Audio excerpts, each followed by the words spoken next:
Hi, everybody. Good evening and welcome to Carvan, the Heritage Exploration Initiative.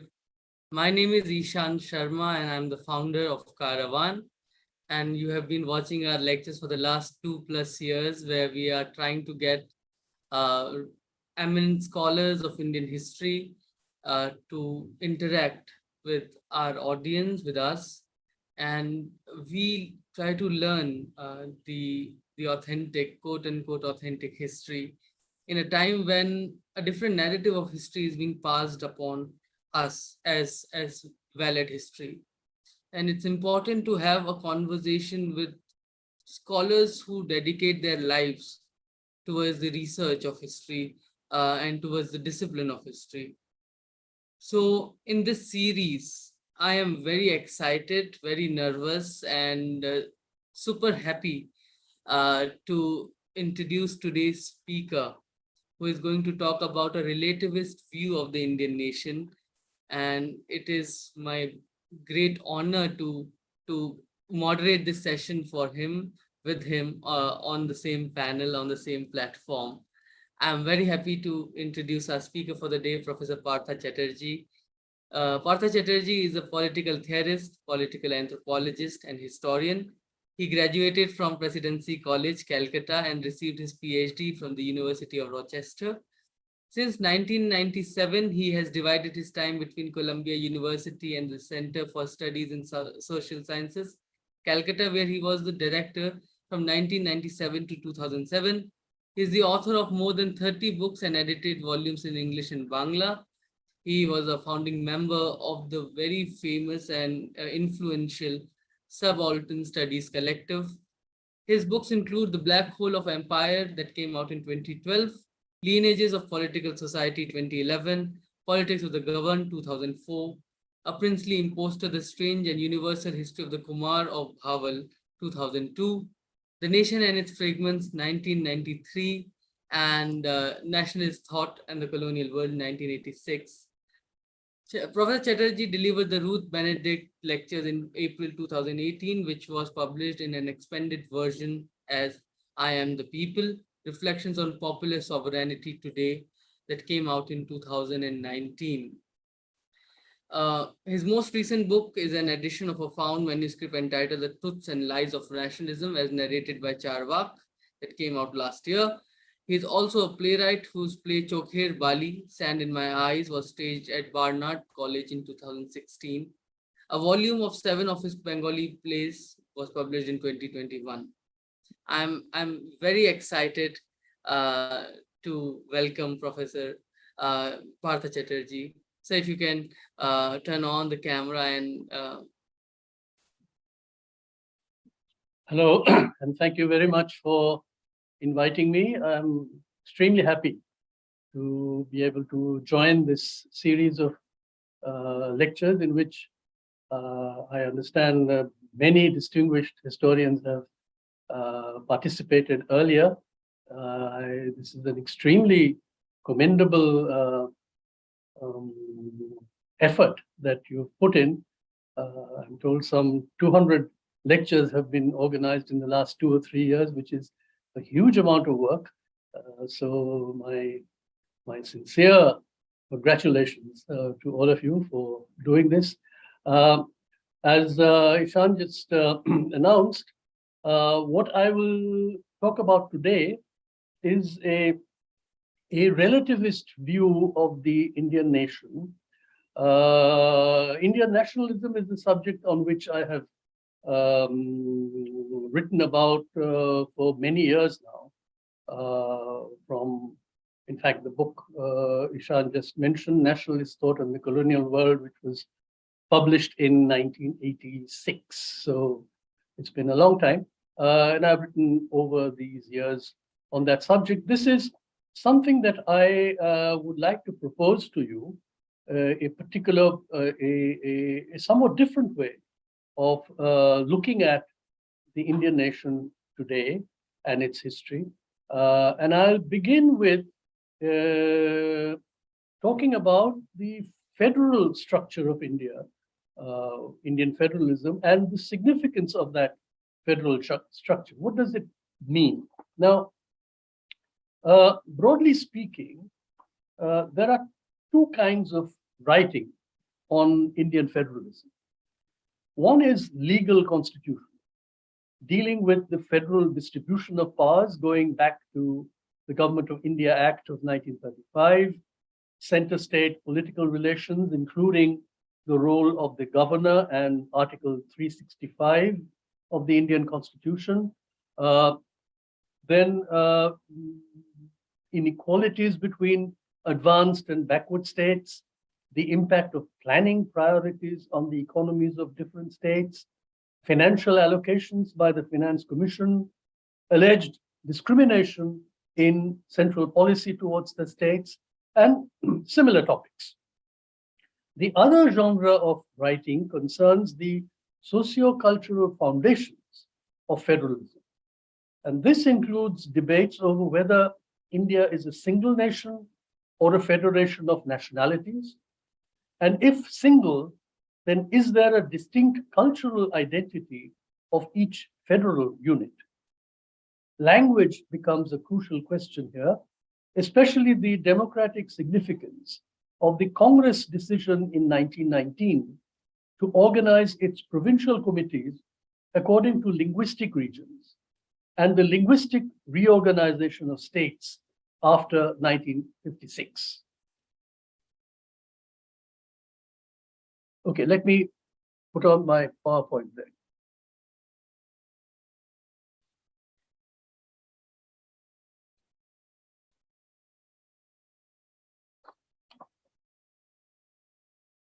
In what follows, I will argue that the above distinction corresponds to two different histories: the history of the nation state and the history of the people nation. The two concepts are seemingly fused in the identity people equal to nation equal to state, on which the modern state, based on popular sovereignty, is theoretically founded. But if we break up that synthetic idea into its two component parts, namely people equal to nation and nation equal to state, we will find that not only in India, but in many other countries of the world, the nation state and the people nation have rather different histories that do not necessarily move in step with each other. The Indian case is, I think, particularly interesting. So the history of the nation state was a nationalist history discursively produced from the beginning of the 20th century by tracing through archaeological and textual evidence the sequence of state formations in India from ancient times. The high points in this history are the large empires, the Maurya, the Gupta, the Sultanate, the Mughal, the Vijayanagara, all of them endorsing the historical possibility of state formations, claiming extensive sovereign jurisdiction over much of the subcontinent. So those are roughly the extents of the Maurya and the Gupta empires, many centuries ago, of course. The Delhi Sultanate was much smaller, confined almost entirely to the Gangetic plain. Vijayanagara, of course, was in South India. The Mughal Empire was much larger, but occupied very much the central part, the northern and central parts of India. And then you have the British India, which, of course, as we know, also included a large number of so-called princely states, which did not form a part of British India technically, but were part of what was called the British paramountcy. Right. Now, this nationalist history countered the colonial claim that the British were the first to bring about the political unity of India. At the same time, this history also accepted the existent reality of British Indian institutions of law, bureaucracy, army, education, and economy as modern state institutions, which would have to be appropriately nationalized into the institutions of a united nation state. The production of this history accompanied the professionalization of history writing in the 20th century through learned societies, the universities, the Indian Historical Records Commission, the Indian History Congress, major publishing houses, and academic journals. For famous professional historians, you may not, all of you recognize the first two pictures there. The one on the left is R.G. Bhandarkar.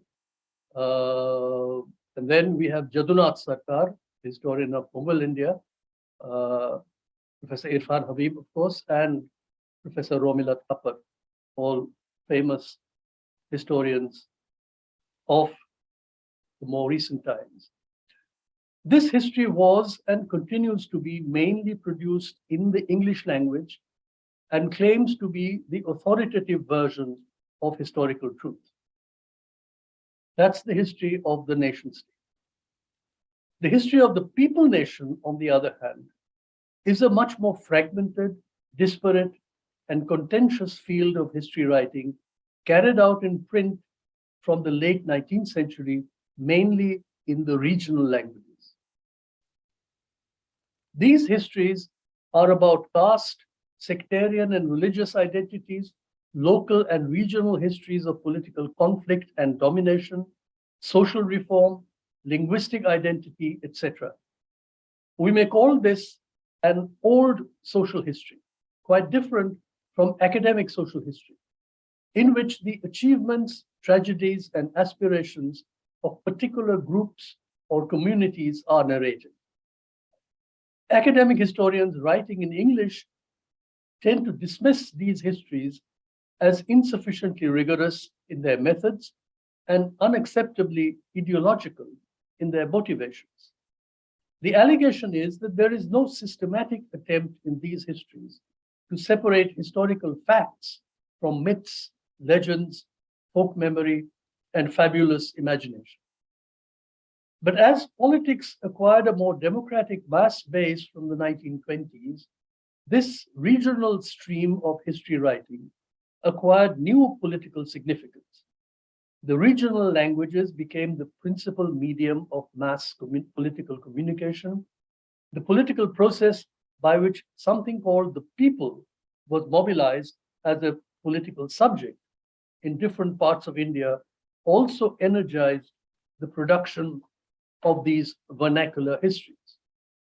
It is there, not in the academic histories of professional historians, that the people nation was imagined as a political community. Synthesizing these two histories of the nation state and the people nation has remained a persistent, though not generally recognized, problem in independent India. There is an official nationalist history that valorizes as the self-identity of the nation state the territorial boundaries as inherited from British, French, and Portuguese India, minus those that were separated to form Pakistan, plus the princely states integrated into India. There is no necessary cultural logic attached to these boundaries.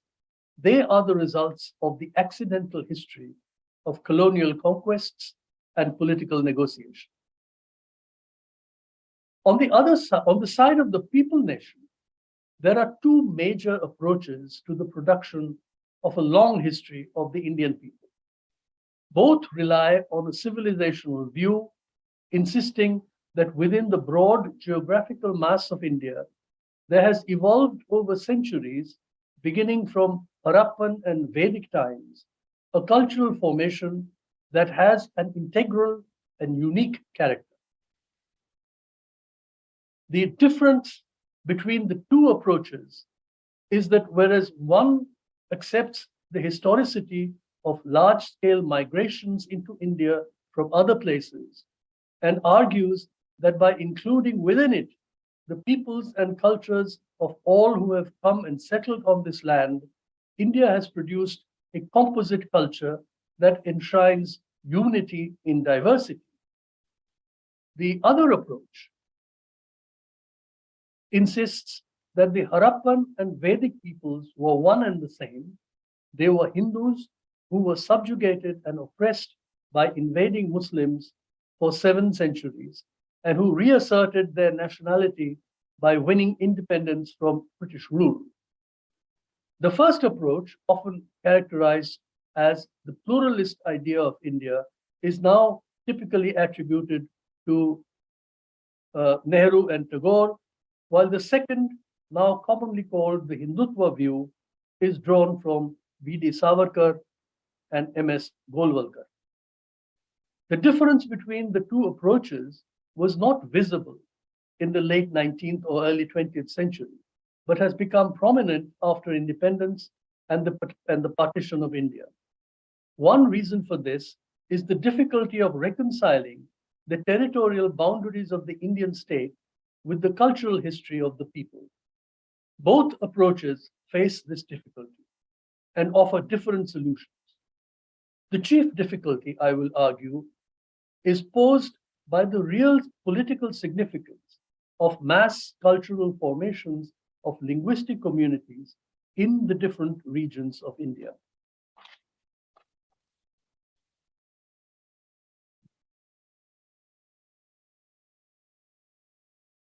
The importance of language in the emergence of national consciousness has been explained most influentially by Benedict Anderson. The combination of print technology and capitalism both requires and produces standardized vernaculars as modern print languages.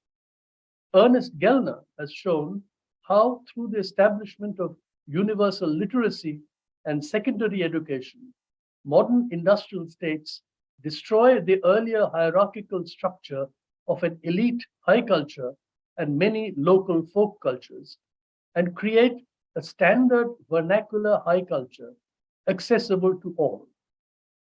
This history of linguistic nationalism, typical of European countries, is complicated in the Indian case because of the two parallel histories I have described above. The history of the nation state has been maintained by the continued use of English as the language of law, the central bureaucracy, corporate business, science and technology, and higher education. The history of the people nation is being written through the standardized print languages of the provinces, which represent the principal medium of secondary education and local bureaucracy. The Indian case is therefore a rather unique example of more than a dozen major linguistic cultural formations collectively imagining a unified nation state. How was this possible?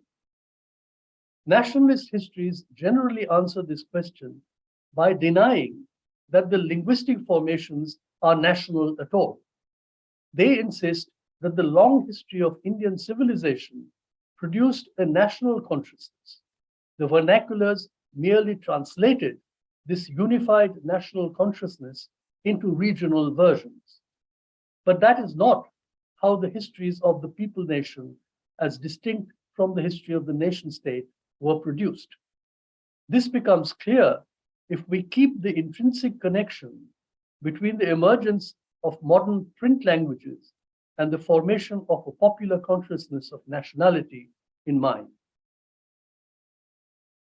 Looking at Indian history from that perspective, it becomes apparent that until the advent of British rule, while there prevailed in the courtly life of Islamic and non-Islamic India a multilingual high culture of the nobility and the literati, combining proficiency in Sanskrit or Persian with the vernaculars, there also developed large linguistic communities among ordinary people in which the regional language was cultivated, often through oral circulation rather than written manuscripts, in verse rather than prose, and strongly promoted by sectarian and devotional movements, usually called by the names Bhakti and Sufi.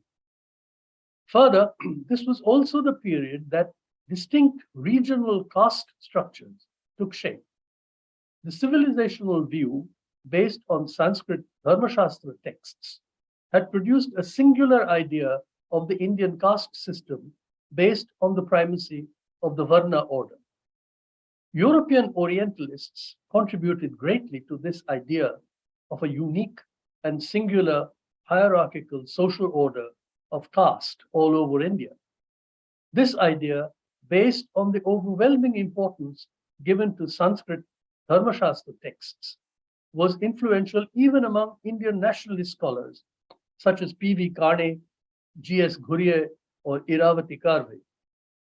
But from the 1950s, when the discipline of Indian sociology was born based on village ethnography, it became clear that caste practices on the ground were regulated by regional jati structures, which often did not conform to the canonical Varna order.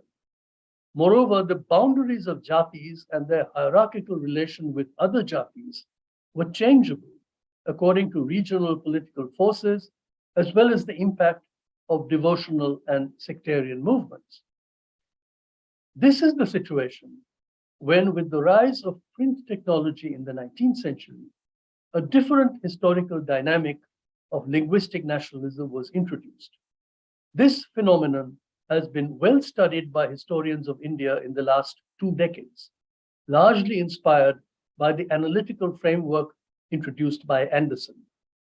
We now have several important studies of the print literatures in the different linguistic regions of India. Based on this research, it is possible to suggest what I will call a relativist rather than a singular view of the Indian nation that could reconcile the divergence between the history of the nation state and that of the people nation. My argument is not that there is no such thing as the Indian nation, but that the description of that entity varies according to the language formation in which one is positioned. The nation is imagined and contested in different ways in Tamil, Marathi, Urdu, Hindi, or Bengali, and different genres of prose and verse literature, music, art, and theater participate in this project of imagination. But even when the entity may be called the Indian nation, it actually looks different from each regional perspective. My argument, therefore, is that we can only and necessarily get a relativist view of the Indian nation relative to the linguistic region from which one is looking, since there is no available linguistic perspective from which we can obtain an invariant view of the object. Academic histories produced in English by professional historians only give us the history of the nation state. The history of the people nation and its identity with the state can only be imagined in a vernacular print language. Of these, there are several in India, and each produces a different description of the nation. Consequently, only a relativist view of the nation can reconcile the history of the state with that of the people. By looking at the Indian nation from a relativist rather than singular point of view, we come upon many interesting, even startling findings. In the rest of this talk, I will present from secondary sources some examples of the differences that result with changes in the linguistic perspective. I bring up the examples of Maharashtra, Tamil Nadu, Punjab, Bengal, and Assam. But other examples can be easily added since the literature of most major print languages has now been studied.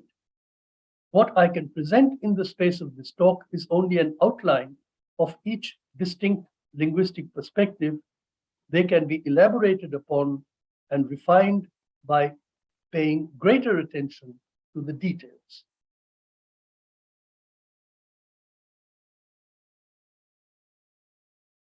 Maharashtra. I'm drawing here from studies by Veena Naregal, Prachi Deshpande, Sumit Guha, Meera Kosambi, and Milind Vakankar. The memory of the Maratha Empire as the proximate history of sovereignty that was lost looms large over the nationalist imagination in Maharashtra. By the late 19th century, the dominant nationalist ideology merged the history of the people nation with that of the state through a construct called Maharashtra Dharma. Based on local historical sources called the Bakhar, this history claimed that the Marathas were the first nationalists of India who fought to protect Hindu identity against Muslim rule.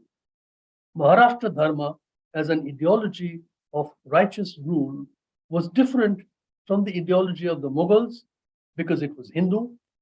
It was also different from the Hindustani Dharma of the Rajputs, since the latter was based only on military ethics.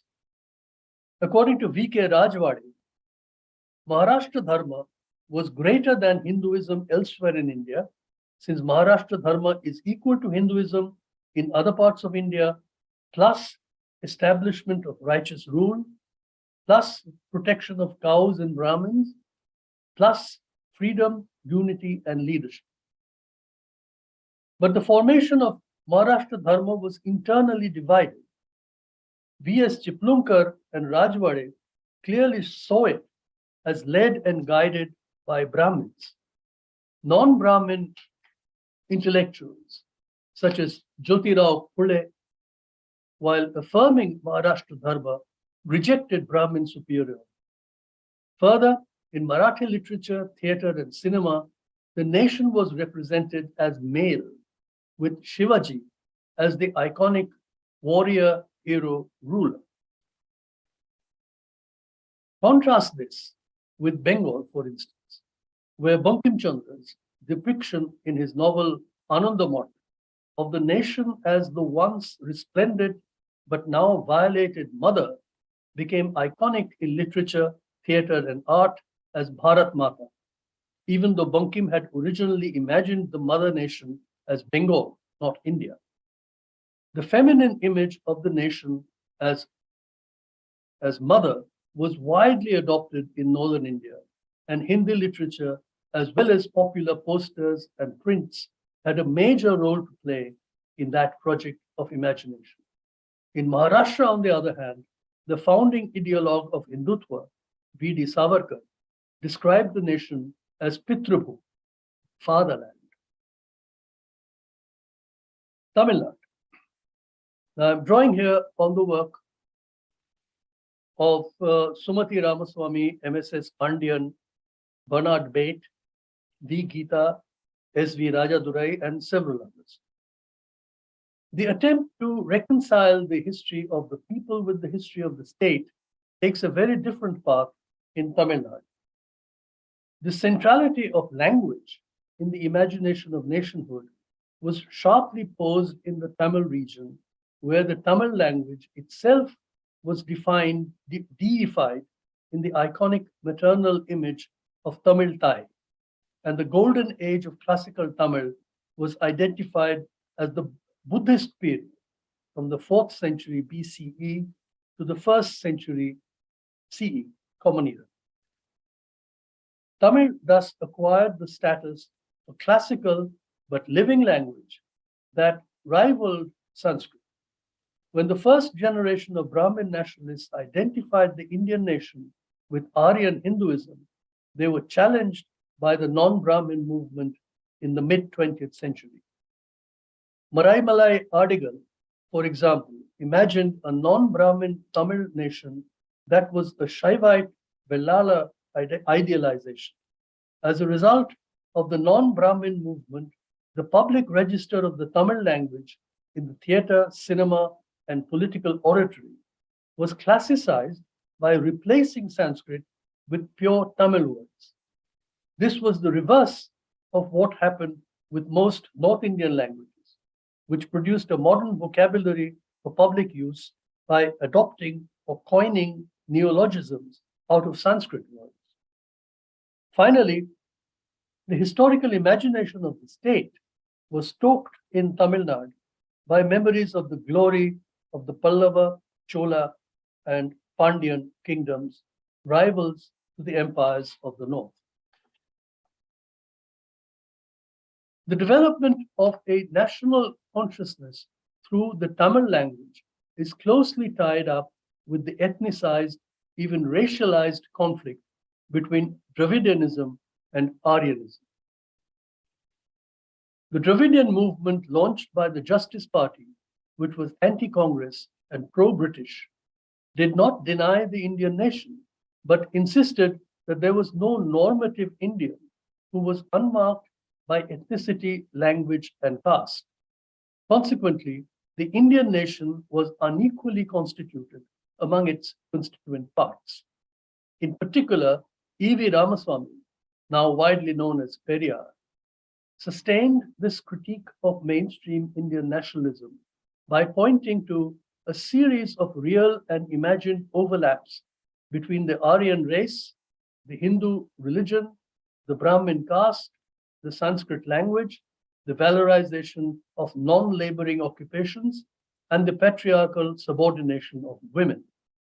Against this, he propagated the identity of the Dravidian race, the Tamil language, rationalism, and gender equality.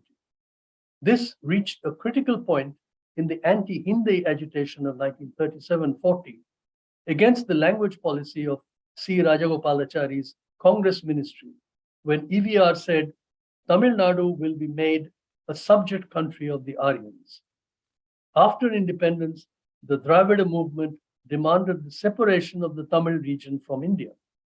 Even after this demand was given up, the anti-Hindi agitations of the 1960s were hugely popular and laid the foundation for the unbroken supremacy of the Dravid parties in Tamil Nadu for more than half a century.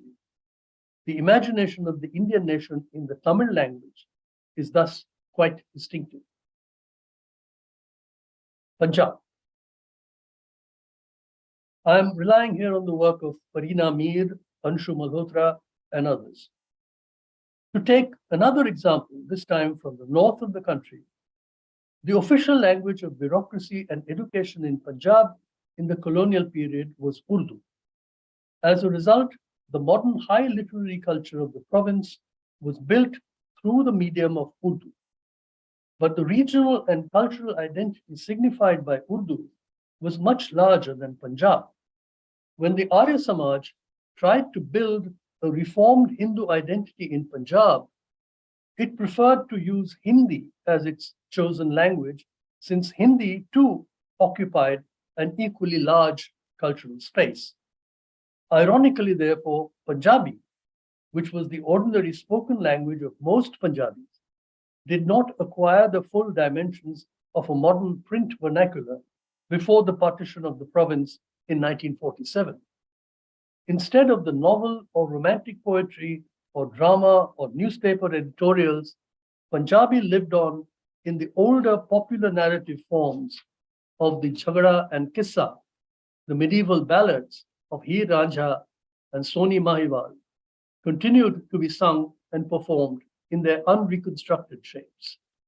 The imagination of the nation in Punjab, split between three languages, Urdu, Hindi, and Punjabi, finally acquired three distinct forms tied to three religious groups, Muslims, Hindus, and Sikhs.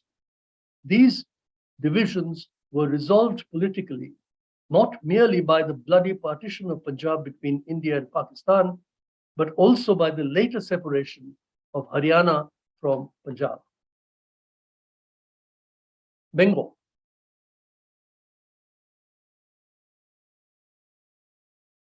I'm relying again on a large secondary literature, most proximately by the works of Sumit Sarkar, Rafiuddin Ahmed, Ramakant Chakravarti, Kumkum Chatterjee, Joya Chatterjee, and others. The new print literature in Bengal was put together in the 19th century by upper caste Hindu English-educated Bhadralok. Initially, this was an attempt to classicize the language by relying on Sanskrit and creating an artificial prose form called the Sadhu Bhasha.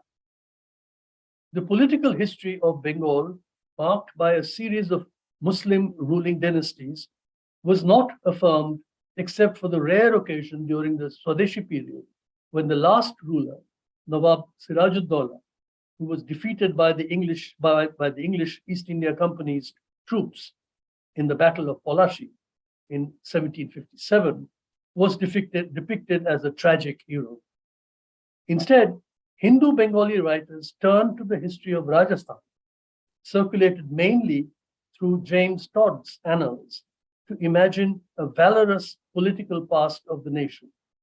Alongside, there was the attempt to find a popular base of Bengali regional culture in the literature of legends around folk deities called the Mongol Kapo, ballads of romance, hagiographies of Muslim saints, the Vaishnav and Shakta Bhakti literature, and folk musical forms such as the songs of the Bauls and Fakirs. Hence, there was little historical depth to the imagination of the state in Bengal when compared to its cultural identity as a people. The cultural identity of Bengal was strongly equated for the first time with its political identity by the Hindu elite at the time of the Swadeshi agitations against the partitioning of the province in 1905. The Hindu bias in the imagination of the nation was challenged by a Muslim literati, which asserted the glory of Islamic civilization and Muslim rule in India, as well as the contribution of Muslim poets and folk performers to the shared popular culture of Bengal. An attempt to create a distinct Musalmani Bangla did not succeed. It is important to note that the rise of a mass Muslim politics in Bengal in the 20th century was caused primarily by agrarian conflicts and not by a cultural divide. That agrarian politics finally led Bengal's Muslim political leaders to identify with the Pakistan demand. But Pakistan was imagined as a nation almost exclusively in northern India in the Urdu language. The problem was shown up soon after Pakistan was formed, when the Bhasha Andolan erupted in East Bengal in 1951 against the imposition of Urdu. This started a process that ultimately led to the formation of Bangladesh 20 years later. The same standardized Bangla language now prevails in both West Bengal and Bangladesh, with shared literary, musical, and artistic traditions. Thus, the convergence between a history of the people with a history of the state remains fraught in both halves of Bengal. Assam. I am depending here on work by Omolendu Guho, Yasmin Shoikia, Sanjeev Borua, Orubjyoti Shoikia, Sudeshna Purokayastha, and others.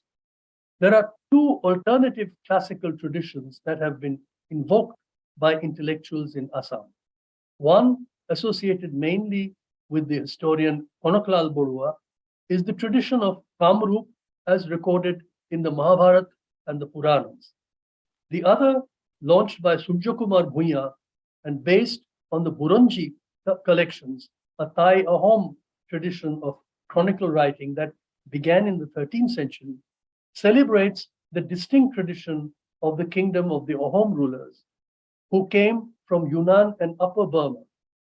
But the history of the people nation in Assam is strongly marked by the struggle against the imposition of the Bengali language under British colonial rule and the contentious question of the migration from the early 20th century of Bengali-speaking people into the agrarian regions of Assam. Omolendu Guho called the imagination of the nation in Assam little nationalism as opposed to the great nationalism of India. After independence, anxiety over the threat posed by Bengali immigrants to the cultural identity of the Assamese led to violent agitations in the 1960s to expel Bengalis from Assam. But the central leadership of the ruling Congress party, committed to a national policy of cultural pluralism and communal harmony, was unwilling to back this movement, since the principal victims would have been the minority Muslim community. From the late 1970s, the Assamese cultural movement shifted from its apparently parochial anti-Bengali position to one that claimed that illegal immigration across the border from Bangladesh was posing a major security threat and so must become a concern of the central government. Under the leadership of the All Assam Students Union, or ASU, the anti-Bengali demand was transformed into the anti-foreigner demand. Following massive and often violent protests, a peace accord was signed in 1985 between ASU and the central government, which promised a National Register of Citizens, NRC, which would list, after proper verification, all genuine Indian nationals living in Assam. But the process of verification proved difficult and contentious. A militant Assamese movement, ULFA, declared secession of Assam from India and resorted to terrorist attacks. Finally, after the rise to dominance of the BJP in both the center and Assam, when the NRC was published in 2019, it showed that 1.9 million people were illegal migrants, of whom 1.2 million were Hindu, mostly Bengalis. Embarrassed by this official finding, the BJP government at the center hurriedly passed the Citizenship Amendment Act to grant expedited citizenship to Hindu migrants from neighboring countries who were said to be victims of religious persecution, while denying it to Muslims. But this did not satisfy Assamese opinion, which insisted that both Hindu and Muslim illegal migrants must be expelled from Assam. With the apparent failure of the central government to meet its demand, the Assamese cultural movement now seems to be reverting to its old position of upholding the cause of the ethnic Assamese against all later arrivals, even if the latter accepts the Assamese language. So examples from other linguistic regions will strengthen the argument that the imagination of the nation and contests over its depiction vary from region to region. Besides, the territorial boundaries of the Indian nation state today is the result not of a long history of cultural consolidation, but a series of historical accidents of empire building. Thus, areas such as the northeastern hills or the Andaman and Nicobar Islands had no historical links with imperial state formations or cultural traditions in the rest of the country before their inclusion in the British Indian Empire. My conclusion is that every view of the Indian nation, even the normative academic view propagated in English, is perspectival. There is no Indian nation that stands on linguistically neutral ground. All views are relative to the linguistic location of the viewer. No view is more or less true than the others. Therefore, the following propositions become compelling. One, we cannot say that there is one standard or normative view of the Indian nation with regional variations, since that would establish a hierarchical relation between the normative and the regional. Amolendu Guha's distinction between great and little nationalism has this implication of a hierarchical relation. Such a hierarchical view has often produced significant resistance in recent history. Two, we cannot say that the Indian nation could be made more inclusive by adding more regional versions. That would not change the hierarchical relation between the normative view and the added elements. Thus, a recognition of the distinct cultures of the peoples of the northeastern hills, if made as a gesture of inclusion within the existing cultural formation of the Indian nation, would still reproduce the hierarchical relation between the great and the little cultures. Three, we cannot say that the Indian nation must be seen as a plural rather than singular, since the mere multiplicity of elements cannot adequately define the concept. Four, a relativist view provides a more adequate ontological account of the imagined object called the Indian nation as the political identity of the nation state with the people nation grounded in the material field of linguistic practice and the normative recognition of the equality of cultural formations. If we are to adopt this approach to the analysis of federalism in India, we would have to say that the legal constitutional structure of the state must be made congruent with the formation of the people nation by recognizing the autonomy as well as the equality of the regional cultural formations. The present federal form is premised on the dominance of the institutional structures of the state inherited from British colonial times. It was the demand for linguistic states in the 1950s and 60s that marked the assertion of popular mobilization in different parts of the country to redefine the inherited state form in accordance with the shape of the people nation. Although the linguistic principle was recognized in the territorial reorganization after 1956 of the former provinces and princely states, it did not lead to a cultural redefinition of the Indian nation state. This is reflected in the superior authority enjoyed by the discourse of the nation state over that of the people nation, as well as the centralizing tendency within the federal structure itself.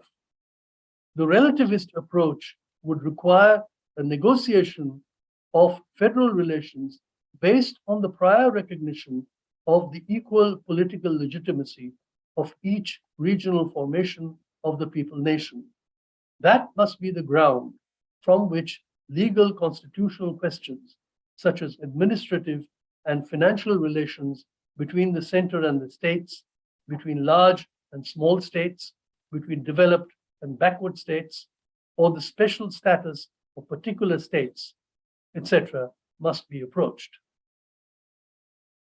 While the relativist view provides a critique of the dominant idea of the Indian nation, one must also recognize the ideological power of that singular normative view.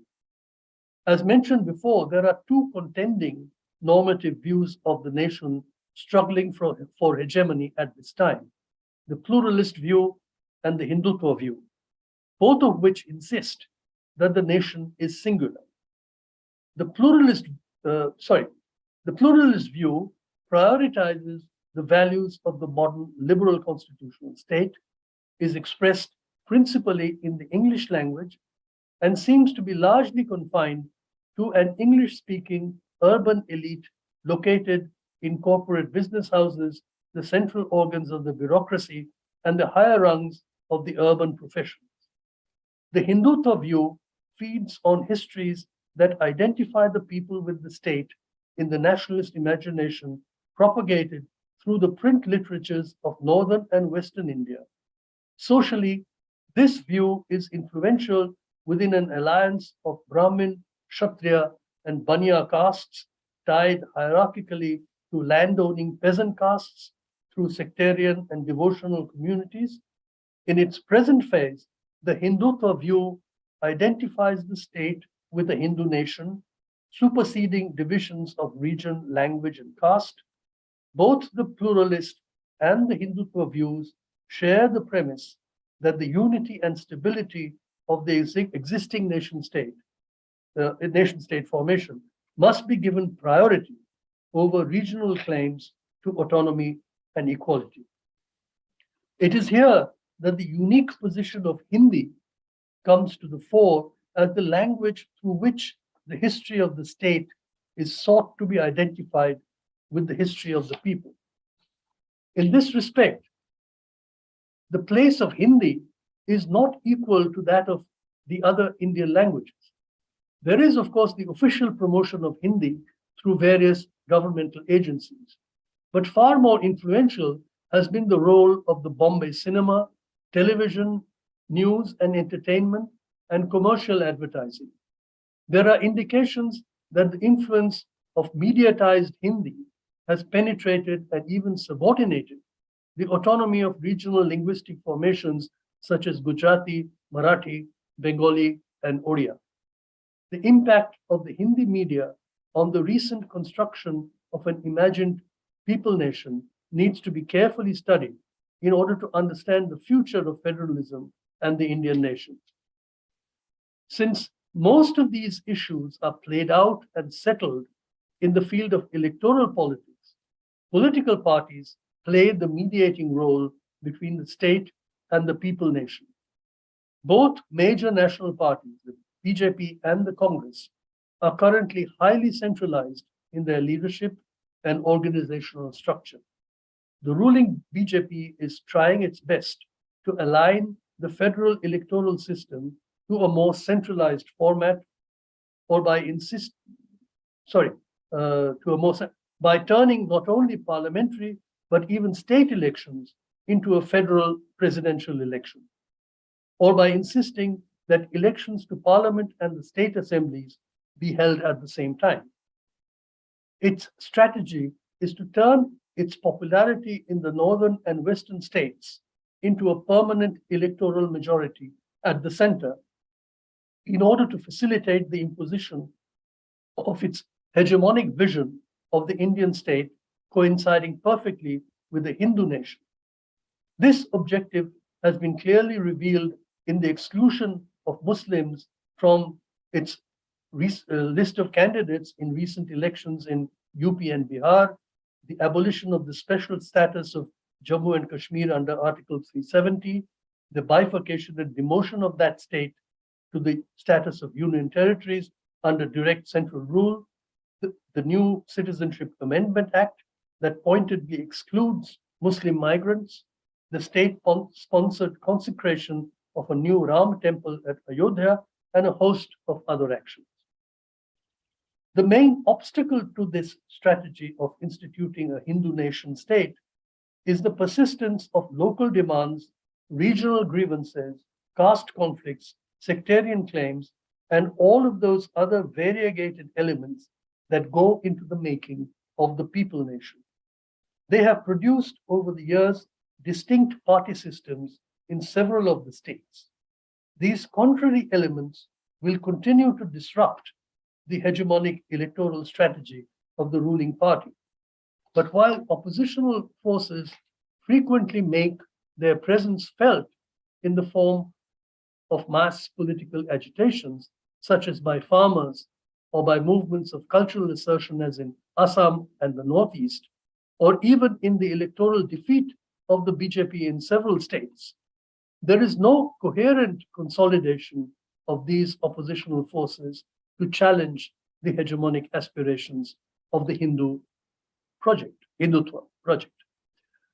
A more sustained focus on the demand for restructuring the federal form of the nation state, a demand that appears to be endorsed by a variety of groups, interests, and parties all over the country, could, I am arguing, provide such a coherent focus. To do this, sporadic demands for legal constitutional moves to protect and enlarge the rights of states, as seen, for instance, in the recent coming together of opposition-ruled states over the payment of compensation for the loss of revenue on the GST, or over the handling of the COVID pandemic, must be given a firmer foundation in the distinct linguistic and cultural identities of the people of the states. In other words, the cultural identity of the Mizo people must be considered equally worthy as that of the Marathi people. The civilizational claims of the Kashi Brahmin equal to those of the Santal. Recognition of the equality of regional cultural formations could, in turn, lead to appropriate forms to recognize the rights of linguistic and cultural minorities within states, for which certain institutional methods, such as autonomous councils and provisions for minority languages in secondary education, already exist.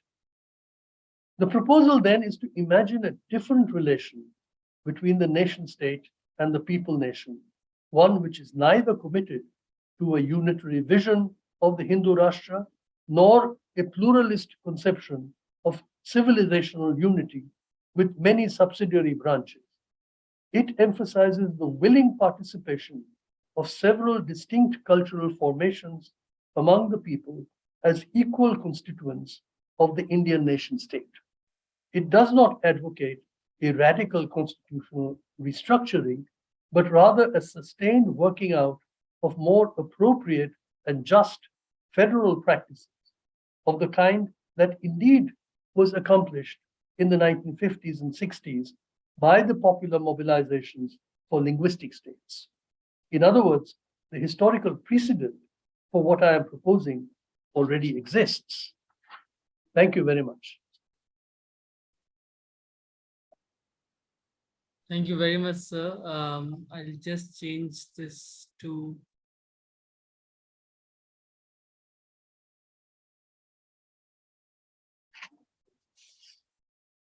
I hope people can see us. Just the gallery. Yeah. Thank you so much, sir, for that wonderful lecture. And I think it raises so many questions because India as a nation, if we see, it's difficult to conceptualize a nation with so many linguistic differences. We have so many languages, whether they are in the constitution or not. There are regional dialects that also counts as languages sometimes. Uh, and then you also say that in some way you argue that there is a real construct of a nation, but when we see through linguistic grounds, it's a segmentary state maybe, or fragmented state. As a nation, it's fragment, different fragments joined together to create a nation.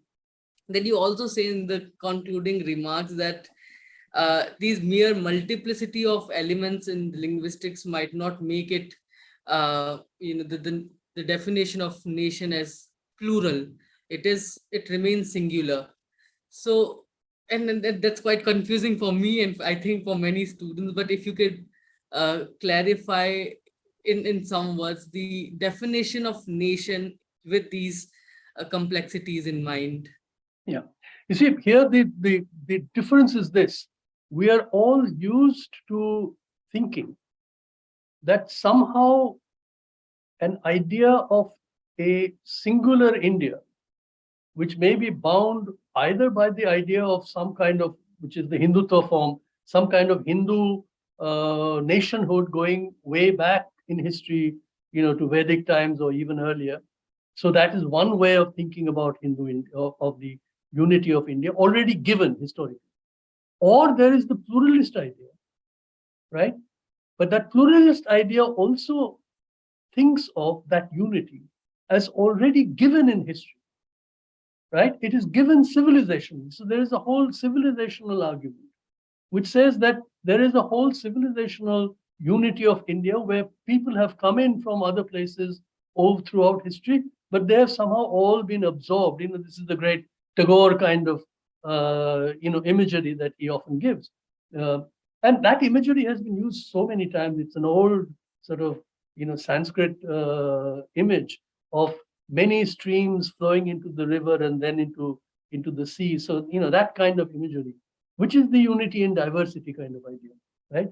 But that also assumes that this unity is somehow has already been given in history. Now, what I'm arguing is that the country or the nation state that was created in 1947, right, was created through a series of historical accidents and very recent accidents. As I said, what explained that, let us say, Nagaland is part of India, right? But Bhutan was not part of India, right? Manipur is part of India, but Burma is not part of India. Now, these are complete, Burma, if you know that history, Burma was very much a part of India until 1935. It was part of British India, right? And then it was British decisions to separate out Burma from what would become the new, Indian formation. So these Andaman and Nicobar Islands have absolutely no historical connections at all with the rest of India. It is It is 1,000 miles away, much closer to Indonesia or Malaya or Burma, right? Uh, and yet it is part of India simply because it happened to be the British, you know, conquered those islands and made it part of British India.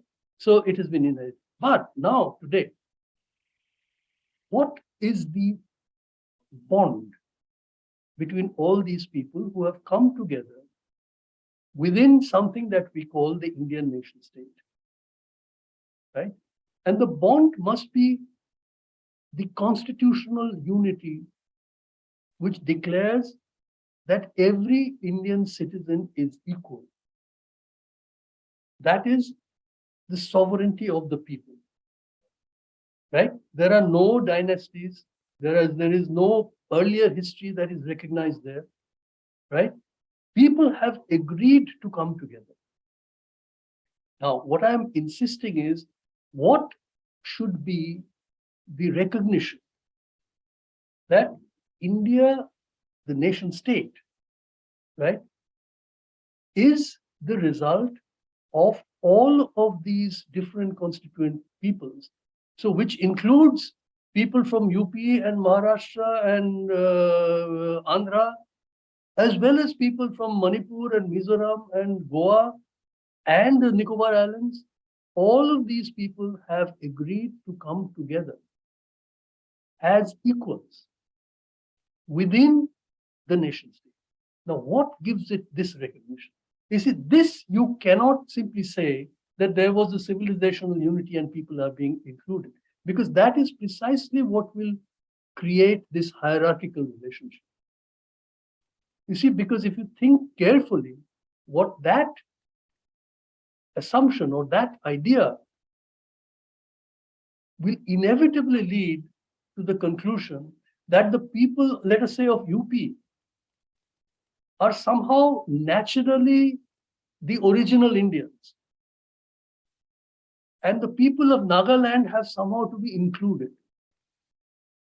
They are not original Indians, right? So what is the gesture? The pluralist gesture is no, we will include them. But include them means what is the burden that is being put on the people of Nagaland or the people of Manipur or the people, people like that? That burden is not being put on the people of UP. Because the assumption is they are the Indians, genuine Indians. All of these other people, their nationality, in a sense, it is their task to prove that they are worthy of being Indian, right? And this is reflected, as we can always see. Think of, you people are let us say, think of your student life in Delhi and think of the ways in which all the students from Northeast India come and live in Delhi, and what, they are having to prove at every step, as it were. Are you truly Indian? If the burden is on them. Now, what I'm suggesting is, if on the other hand, if you accept that, yes, of course, there is an Indian nation state, right? But the Indian nation state has come into existence not through this deep history, right? The Indian nation state has a very shallow history. It's a very recent history. The deep history is with the people nation. And if you go there, each people nation has a very deep history. Of course, the people of UP or the people of Northern India, the people of Punjab, they have very deep histories, long memories, long cultural traditions. All of these have grown. And of course, each of these, but that deep cultural history of Punjab is not the same as the deep cultural history of Tamil Nadu, right? And yet, both of those groups of people have agreed today that we are Indian and we want to be Indian. See, so that is the distinction that we often miss. And we miss because somehow this happens. It happens even in our modern languages. If you think of Hindi, I've often asked people, right? The word for nation is Rashtra, right? Now, in political science, in Hindi textbooks, the word for state is Rajya, correct? But there is no word for nation state. What is the word? I mean, Rashtra Rajya makes no sense. Right? You would basically use Rashtra to mean both nation as well as nation state. In common usage, it has become fused. It has become fused. You see? So this is, on the other hand, if you think of the different Indian languages and the word for nation, there are very, very different words that are used. Right? Rashtra is used in many languages, but then in Bengali, the word for nation is jati. The word is jati. In Telugu, the word is desh, desam. Right? So each of those words have very different conceptual histories. They include all, and clearly there are, as I said, deep historical memories. But those historical memories do not coincide for each language area. So my question is this: how do you bring that into our understanding of the nation state itself? Yes. So it's the diversity and unity, and there's individuality that should be respected, rather than bringing unloading the burden of proving their allegiance in some sense. Because as you has just pointed, this nation, the history of nation state is a legacy of the British in some senses. Yes, the state, certainly. The state is, this is, in a sense, you look at the institutions of the Indian state, I mean, most of them were built and have been inherited from British times. Yes, we have nationalized them, but look at the courts, look at the army, look at the bureaucracy, look at higher education, science and technology, look at the whole capitalist system, business. All of these institutions are from British times. Yes, and the regional movement that you also mentioned are, in the end, uh, movement for self-respect in some senses. Correct. Be it in Kashmir, be it in the Northeast, or Absolutely. let's see if we have some questions in the chat. I think we have many questions for you in the chat. Uh, Arjun Kohli, your question is, I think, is unrelated to the talk, but maybe we'll see later. Pranav Dhawan asked that where can one locate the histories of political society, co-option of the technologies of civil society? This is a question more about, you might say, the procedures of of making popular demands, and how popular demands are either recognized or non-recognized or dealt with by governments, right? Now, if you think of the what I have called political society, that is specifically in a zone of people who are all, formally speaking, citizens, right? And yet they live in conditions or work in conditions, right, which are not, properly speaking, part of the formal legal structures of what would be called civil society, right? So you think of all of these people who are supposedly in the so-called informal sector. Think of all those thousands of people who are walking back to their homes during the COVID pandemic situation, right? These were people who, they are all workers, right? They were workers, but given the condition of the economy, and we can go into those conditions of the economy, these were people who were perforce working hundreds or miles away from their homes, right? In temporary working conditions. So these are not, formally registered workers, working in proper sort of in factories, for instance, where they have a regular connection, a formal connection with their employers, or where they may have trade unions and other kinds of organizations which will fight for their rights, which is normally how ordinary citizens, recognized citizens in civil society will make their demands upon the state. But you think of those people, suddenly there is a government order to say if everything is shut down, they have no more employment, right? Their employers will not look after them. What are they supposed to do? And we saw all these people walking back, trying to walk back to their homes. Now, if you think of people like that, what,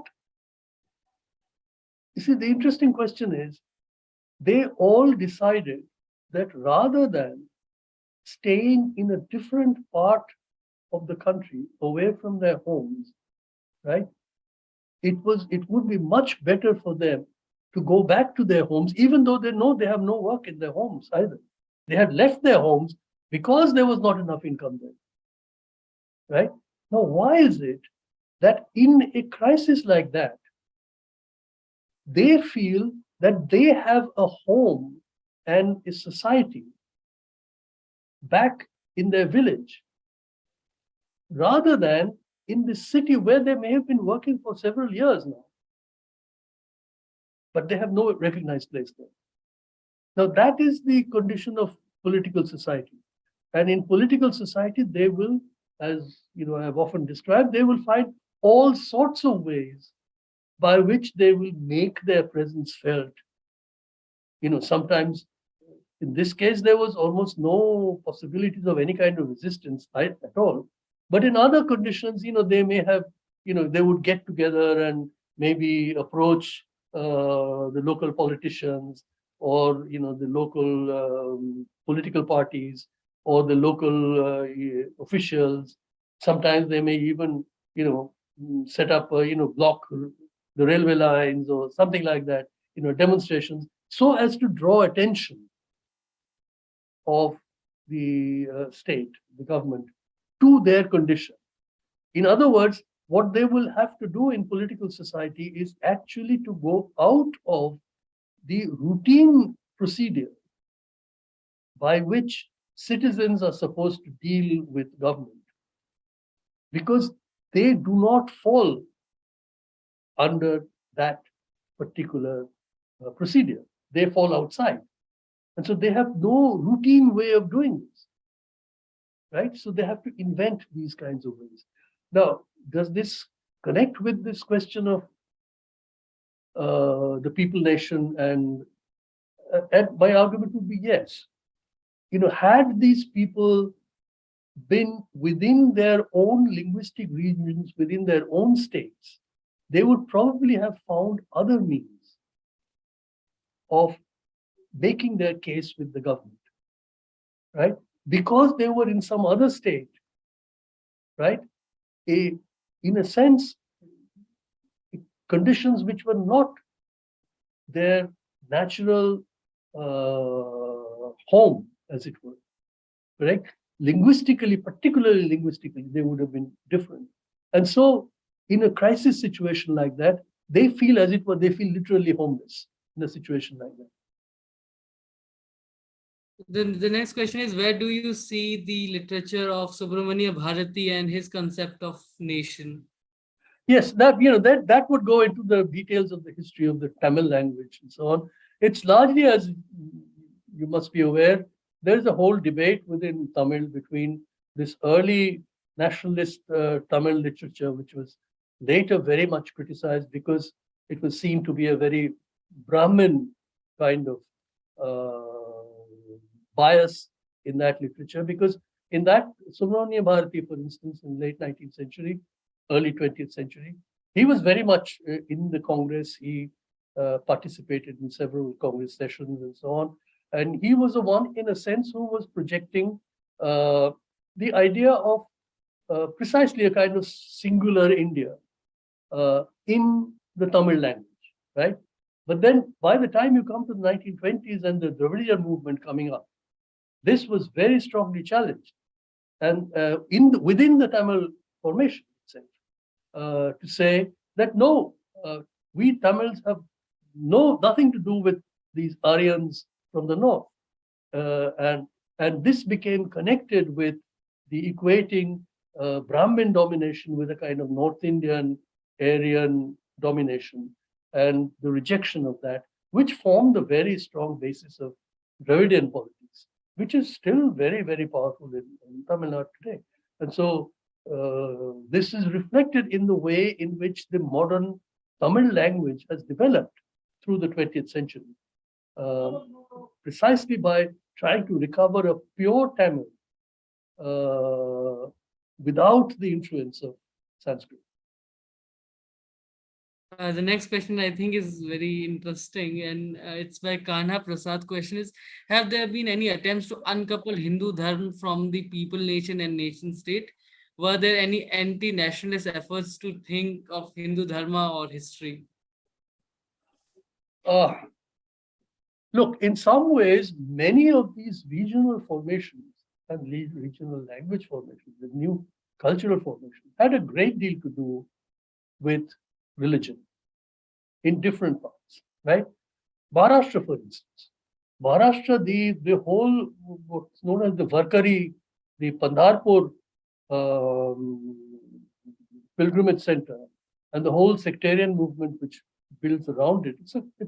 It's part of it's a bhakti movement. It's a very powerful bhakti movement. Had a great deal to do with the emergence of a sense of a modern Maharashtra. Yes, it was connected to religion.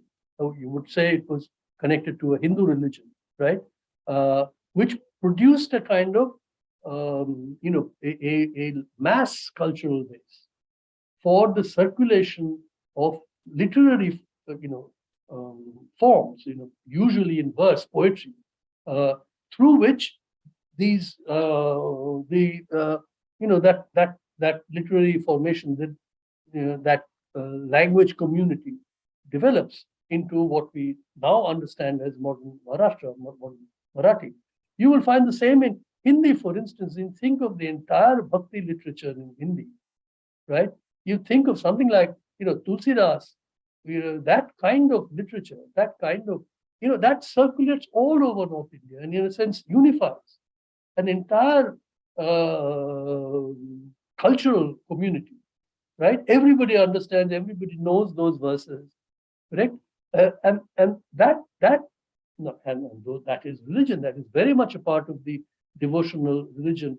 If you think of Bengal, for instance, once again, and this is interesting, that in the Bengal case in particular, there is both the Vaishnav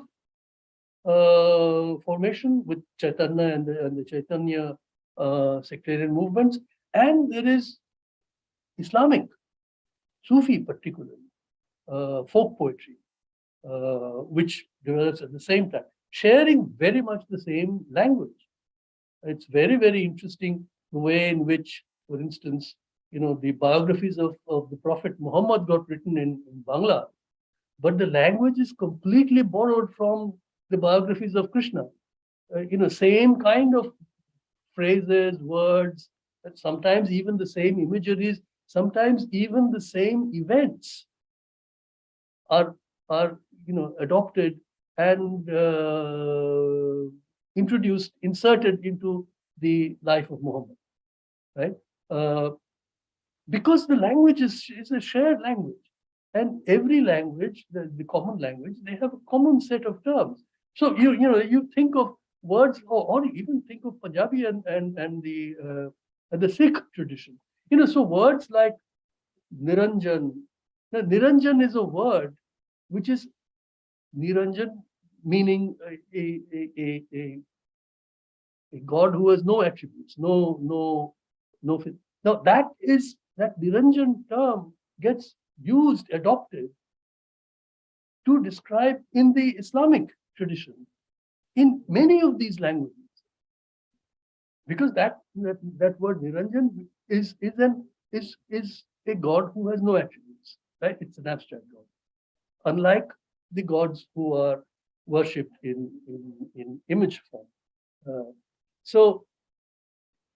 But those are words which are lifted from a common pool to signify something else, to signify something specifically a different religion. So the religious distinction is also emphasized by appropriately using that common pool of words and metaphors and idioms.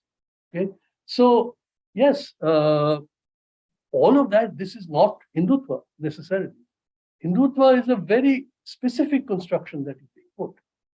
And it's a very, as we all know, it's a very recent, it's a 20th century invention. There is, you will not find anything, if even when you go back, into history, let's say the 18th century, 17th century, you will have many, for instance, conflicts in many parts of India, particularly in northern India, which you would ordinarily think of as Hindu-Muslim conflicts. And they are locally described as Hindu-Muslim conflicts. But the term Hindu or the Hindu community that is referred to, for instance, almost never, absolutely never includes people who we today would call Dalit communities. They are not considered part of Hindu community. Never. They are excluded. And very often, Dalits are equated or put together with Muslims as those who are not Hindu. Now, that is an older understanding. So even when the term or the understanding of Hindu is there, right? In earlier political, conflicts, right? It is not the same as what is understood as Hindutva. We will take one last question and then we'll have to record another part of the conversation that will be off record, and people would only see it later on our YouTube channel. The last question I think we'll take is of Priyanjali Narayan Singh. Her question is, can you suggest that the pluralist view looked at linguistic and cultural differences from a place of hierarchy and eventually led to an even more exclusive view of nation of Hindutva? Well, I don't know that one actually led to the other. Because the pluralist view would still insist on distinguishing itself from the Hindutva view. The pluralist view, for instance, the whole sort of, what otherwise is popularly understood as the kind of Nehruvian secularist view of India, India as having a composite culture and so on, which is certainly will insist that it is different from the Hindutva view, because the Hindutva view clearly marks the Muslim as not part of the nation. Right? In the Hindutva view, the understanding is that the Muslims, well, first of all, the history is understood as a history of Muslim oppression of Hindus for centuries. And the Muslims, even when the Muslim is known to be a convert, that is to say, not every Muslim in India came from outside, that is, of course, accepted. But the argument is that as long as Islam remains a religion which regards which has loyalties outside the soil of India, to that extent, all Muslims must either renounce those connections and adopt all Indian, effectively adopt Hindu culture. In which case, yes, you become part of the nation. If you do not do that, you cannot claim to be an equal citizen. Now, that is the Hindutva view, which clearly excludes Muslims as not being a genuine part of the nation. Now, the pluralist will clearly deny this. So I'm not sure that one leads to the other. What the difficulty with the pluralist view is that it actually, while it doesn't exclude, the gesture is always to include. The inclusion implies a hierarchy, because the inclusion implies that there is already a fully formed nation into which various groups are being included. So yes, you are welcome to come in and join, right? But those who come and join do not necessarily become equal to those who have already been there. You see, so that kind of hierarchy, as I said before, that it is very difficult to persuade let us say, a Brahmin from Kashi, that the person from Mizoram is an equal Indian, right? Uh, because the Kashi Brahmin will say, well, we have been here for centuries, and we represent what has civilization been Indian, right? And yes, you are welcome to come and join us, but you will still be somehow not quite equal. So this is the difficulty with the pluralist view, as I said, that it ends up into distinctions like great nationalism and little nationalism, or great traditions and little traditions. Those distinctions will inevitably appear. Thank you so much, Professor Partha Chatterjee, for this wonderful lecture.